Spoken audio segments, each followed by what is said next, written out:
അഴകേറും ഏഴോം പദ്ധതി രണ്ടാം ഘട്ടത്തിലേക്ക്. പദ്ധതിയുടെ ഭാഗമായി എരിപുരം ട്രാഫിക് സർക്കിളിൽ പഞ്ചായത്തിന്റെ നേതൃത്വത്തിൽ പൂന്തോട്ടമൊരുക്കും. ജനകീയ കൂട്ടായ്മയിൽ ഏഴോത്ത് ശുചീകരണ പദ്ധതിക്ക് തുടക്കമായി.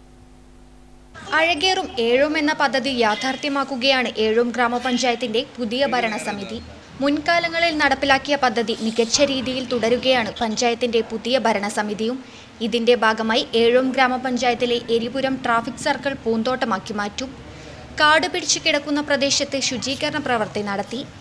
ഏഴോം ഗ്രാമപഞ്ചായത്ത് ഭരണസമിതി അംഗങ്ങളും ഹരിതകർമ്മസേനയും തൊഴിലുറപ്പ് തൊഴിലാളികളും വ്യാപാരികളും ആരോഗ്യവകുപ്പ് ജീവനക്കാരും ഉൾപ്പെടെ ജനകീയ കൂട്ടായ്മയിലാണ് ശുചീകരണ പ്രവൃത്തി സംഘടിപ്പിക്കുന്നത്. മഴക്കാലം എത്തുന്നതിന് മുൻപ് നാടും നഗരവും ശുചീകരിച്ച് പകർച്ചവ്യാധി തടയുക എന്ന ലക്ഷ്യവും പദ്ധതിയുടെ ഭാഗമായിട്ടുണ്ട്. പൊതുയിടങ്ങളിൽ മാലിന്യം തള്ളുന്നവർക്കെതിരെ കർശനമായ നടപടി സ്വീകരിക്കുമെന്നും ഏഴോം ഗ്രാമപഞ്ചായത്ത് പ്രസിഡന്റ് KN ഗീത പറഞ്ഞു. പഞ്ചായത്ത് മഴക്കാല പൂർവ്വ ശുചീകരണത്തിന്റെ ഭാഗമായിട്ടാണ് ഇത്തരത്തിലുള്ള പ്രവർത്തനങ്ങൾ, ശുചീകരണ പ്രവർത്തനങ്ങളിൽ ഏർപ്പെട്ട് മുന്നോട്ട് പോകുന്നത്. ഏപ്രിൽ മാസം മുതൽ തന്നെ നമ്മൾ 15 വാർഡുകളിലെ ശുചീകരണ പ്രവർത്തനങ്ങളൊക്കെ നടത്തി മുന്നോട്ട് പോയിട്ടുണ്ട്. അപ്പോൾ അതിൻ്റെ ഭാഗമായി തന്നെ നമ്മൾ ഇന്ന് KSEB മുതൽ നമ്മൾ എരിപുരം സർക്കിൾ വരെയാണ് ഇന്നത്തെ ശുചീകരണ പ്രവർത്തനം നടത്തുന്നത്. അതുപോലെ നാളെ നെരുവമ്പ്രം ടൗണ്, അതുപോലെ തൊട്ടടുത്ത ദിവസം കൈവേലി ടൗണൊക്കെ നമ്മൾ ശുചീകരണ പ്രവർത്തനം നടത്തുന്നുണ്ട്.